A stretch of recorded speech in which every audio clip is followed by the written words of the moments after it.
বন্ধুরা, একঘেয়েমে পটলের রেসিপি খেতে ভালো না লাগলে অবশ্যই এই রেসিপিটা একবার হলো ট্রাই করে দেখো। বন্ধুরা, পটলের রেসিপিতে তোমরা অনেক রকমের খেয়েছো, একবার এই রেসিপিটা খেলে কিন্তু বারবার রিকোয়েস্ট করবে এই রেসিপিটা বানানোর জন্য।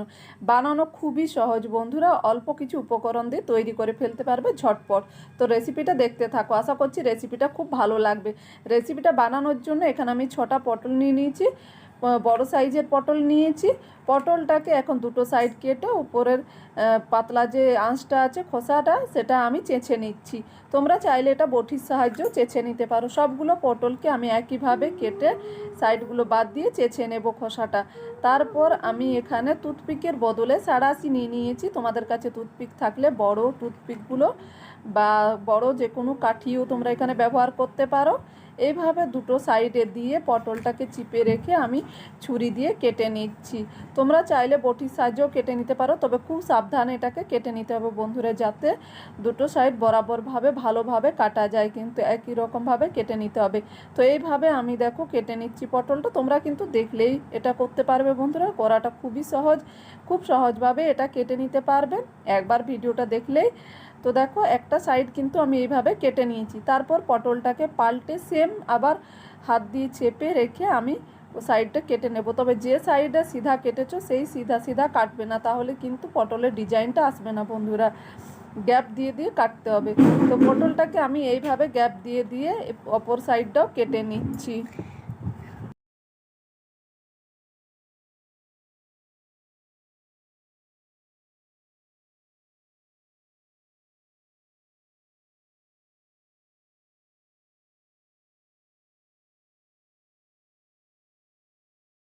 তো দেখুন পুরো পটলটাকে কেটে নিয়েছি, তাহলেই কিন্তু এরকম একটা ডিজাইন আসবে বন্ধুরা। সবগুলো পটল আমি এইভাবে একই রকম ডিজাইনের কেটে নেব পটলগুলো।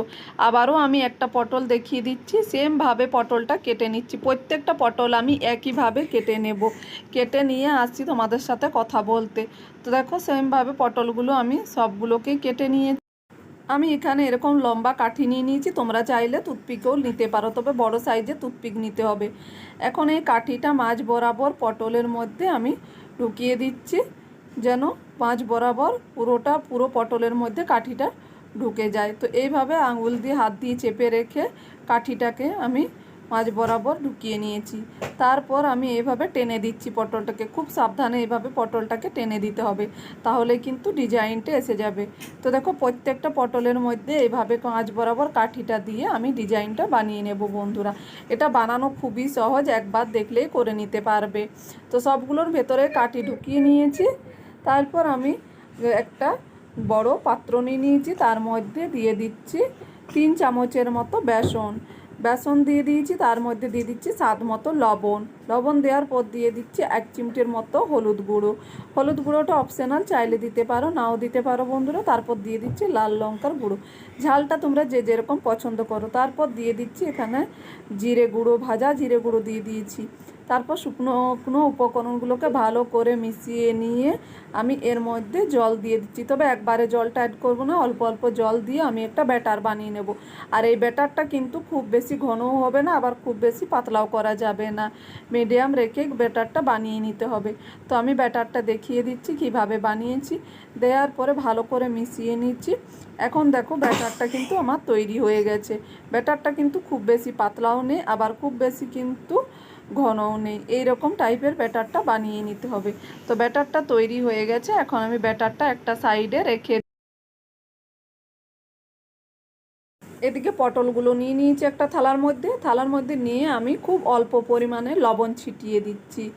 আর হ্যাঁ বন্ধুরা, তোমরা যদি বেসনটা অ্যাড করতে না চাও সেক্ষেত্রে তোমরা কর্নফ্লাওয়ার ব্যবহার করতে পারো, কিন্তু কর্নফ্লাওয়ার ব্যবহার করতে গেলে ব্যাটার বানানো দরকার নেই। শুকনো কর্নফ্লাওয়ারের মধ্যেই কিন্তু ভালো করে এটাকে কোটিং করে নিলেও আপনারা তেলের মধ্যে ভেজে নিতে পারবেন। তো এখন আমি বেসনের মধ্যে পটলটাকে কোটিং করে নিচ্ছি খুব ভালো করে। তবে এক্সট্রা ব্যাটারটা পটলের গায়ে যেটা লেগে থাকবে সেটা কিন্তু কিছুক্ষণ এইভাবে রাখলে এটা ঝরে যাবে। তো এইভাবে আমি দেখুন ব্যাটারটা ঝরিয়ে নেব, আগে কোটিং করে নিচ্ছি খুব ভালো করে ব্যাটারটা বেসনের গায়ে। তারপর এইভাবে কিছুক্ষণ ধরে রাখলে খুব সহজেই কিন্তু যে এক্সট্রা বেসনটা থাকছে সেটা কিন্তু ঝরে যাবে। তো এইভাবে আমি প্রত্যেকটা পটলকে কোটিং করে নেব বেসনের মধ্যে। তারপর এগুলোকে আমি তেলের মধ্যে ভেজে নেব। তবে তার আগে আমি গ্যাসের মধ্যে কড়া বসিয়ে দিচ্ছি। কড়া বসিয়ে দিয়ে বেশ কিছুটা সাদা তেল দিয়ে দিচ্ছি। সাদা তেলটা দিয়ে ভালো করে তেলটা গরম করে নিতে হবে। খুব ভালো করে তেলটা গরম করে নিয়ে আঁচটাকে একদম লো ফ্লেমে করে পটলটাকে দিয়ে দিতে হবে।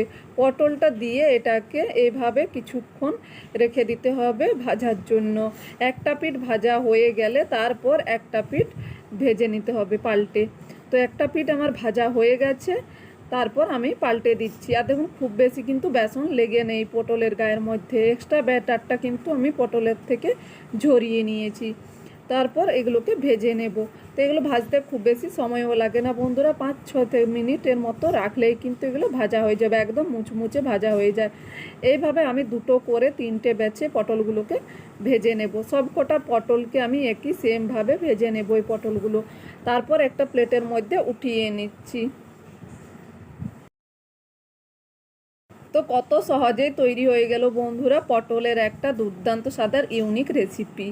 যারা পটল খেতে পছন্দ করো না তারাও কিন্তু এভাবে বানিয়ে দিলে বারবার রিকোয়েস্ট করবে তোমাকে বানিয়ে দেওয়ার জন্য। এটা খেতে দুর্দান্ত লাগে বন্ধুরা। তোমরা এটা কিন্তু গরম গরম ভাতের সঙ্গেও পরিবেশন করতে পারো, খিচুড়ির সঙ্গেও করতে পারো, আবার বিকেলে চায়ের আড্ডাতেও কিন্তু এটা পরিবেশন করতে পারো। খেতে দুর্দান্ত লাগে। ছোট থেকে বড় বারবার এটা রিকোয়েস্ট করবে তোমাকে বানানোর জন্য বন্ধুরা। আর এই নতুন ইউনিক রেসিপিটা ভালো লেগে থাকলে অবশ্যই চ্যানেলটি লাইক শেয়ার সাবস্ক্রাইব করতে ভুলো না, আর কমেন্ট করে জানাতে ভুলো না তোমাদেরকে পটলের এই নতুন ইউনিক রেসিপিটা কেমন লেগেছে বন্ধুরা। সবাই ভালো থাকবে, সুস্থ থাকবে। আবার নতুন কোনো রেসিপিতে তোমাদের সঙ্গে দেখা হবে।